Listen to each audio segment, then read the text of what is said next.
I'm Diane Duncan, a plastic surgeon, and I own Plastic Surgical Associates in Fort Collins, Colorado. My previous experience with RF microneedling is not that it doesn't work. It works well. But most of the devices that I had been exposed to were really incredibly painful for the patient, and the patients were not very accepting of the treatment. It was that uncomfortable. And I got a new device to try from a different company, and I actually gave it back to the salesperson because nobody on my staff would even have treatments. They were so uncomfortable, and they left such a significant temporary deformity. When I learned that the Sylfirm X was maybe a little more comfortable and had a combination of the continuous wave and the pulse wave, which I found very intriguing, I thought it would be worth looking at. And I think it's the greatest device in sliced bread. It's amazing. It does a lovely job of biostimulating, and it doesn't have any downtime. One of the amazing things about it was when Dr. Na came to my office, and remember we were going out to dinner, and I had a patient who had leg veins, and he said, "I don't do leg veins." And the patient said, "Well, maybe we could just try one small area just to give it a try." And then 30 minutes later, he was still there treating her leg veins, and her legs look really wonderful and amazing. I've done 2 treatments on a very, very difficult area.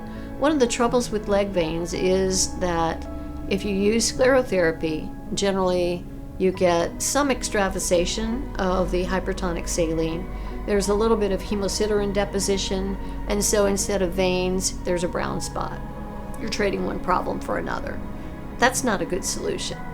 So now we have a solution for leg veins that is not very painful and has a lot of longevity. We did this at least a year ago, and the patient has had no recurrence. So I think it's a good solution for a multitude of problems, not just, say, acne scarring or resurfacing. One thing I really like about the Sylfirm X is, especially with the pulse wave, there's not that buildup of thermal damage. It's a great way to start off the treatment because you can introduce the treatment, ask if they're comfortable, turn the settings up a little bit if you need to.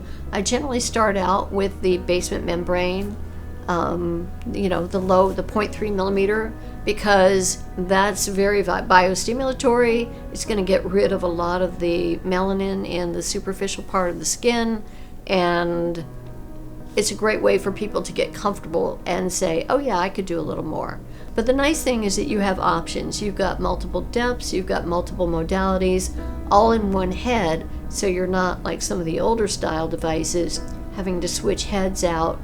It doesn't leave a patient full of bloody marks, and they can, put some exosome balm on and go out to dinner that night and look great.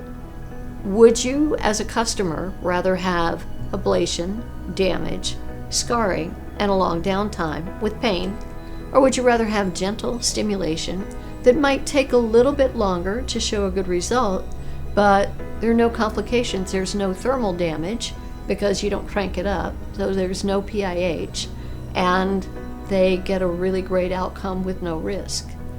I don't know anybody who would, as a patient, would choose the aggressive approach. So I think surgeons who do that are probably not thinking of the patient and their desires or the long-term outcome.